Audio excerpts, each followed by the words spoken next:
Here is going to be a part one and a part two for two different people talking about the same thing.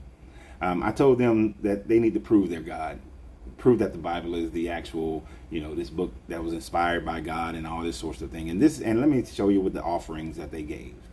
This first person's offerings was such that he said that because they found a Palestinian script that says that it is illegal to remove the bodies or the stones from the grave, and since the Romans didn't bury their people this way, and that this is what they did, the Jewish people did back in the day, that this validates the Bible.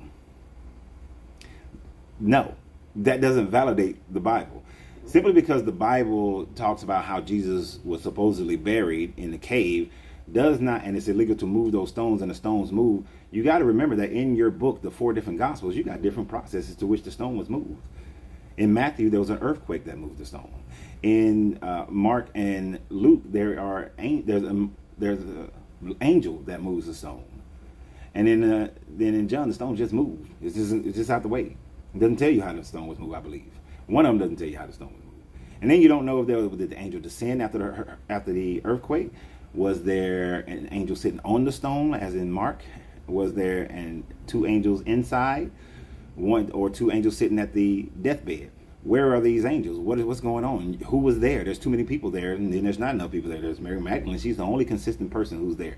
Otherwise, you got Mary, mother of John and James, and then you got Peter was there at one point, and then you got Shalom is there in one story, but Shalom's not there in the other story. Joanna's there in one story, but then Joanna's not there in the other story. And then there's the other women.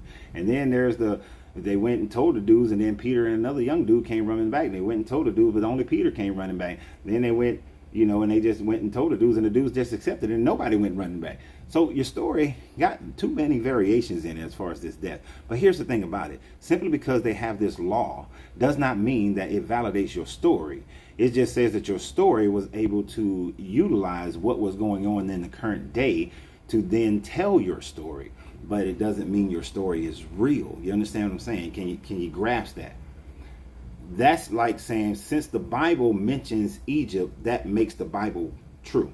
That makes the miracles of Jesus true. That makes the Exodus true. That makes, Abraham true. Since your Bible mentions the city of Ur, and the city of Ur existed, then that makes the Bible true. That makes Abraham true. Just because the city existed does not make Abraham true.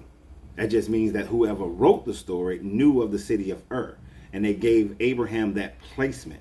It's kind of like saying that since we know the Mississippi River exists, since we know that, then that makes Huckleberry Finn and Tom Sawyer and Big Jim true. It doesn't make those characters true just because the books by Mark Twain mention the city to which they live in. If that's the case, then Spiderman is true because Spiderman mentions cities like New York and the different boroughs of New York, but that doesn't make Spiderman true. That's the logic of what you're saying, so it doesn't make it right.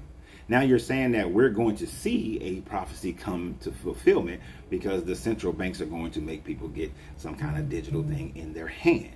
Well, it has to be specific. In the right hand is where it has to be, first of all. Second, there have been many people saying that everything is this mark of the beast. We've had the social security numbers, the mark of the beast. We've had marriage licenses, the mark of the beast. We've had all kinds of things that identify a person that they have to have in order to exist in a country as the mark of the beast. But remember, this has to be worldwide. This has to affect everyone. I guarantee you that there are countries in this world where they will not need this in order to buy and sell because they already have their system. They barter, they do whatever. They're not going to accept this. And remember, there are 3 countries that still do not have central banks. So those 3 countries will not have to do this at all. So first you got to get those 3 countries taken care of. But before all of that happens, you talk about this is supposed to come about real soon. Before all of that happens, because you're supposed to have this God who does things in order, then all the other things have to happen first. You have to have the coming of your Antichrist. You have to have the Euphrates River completely drying up.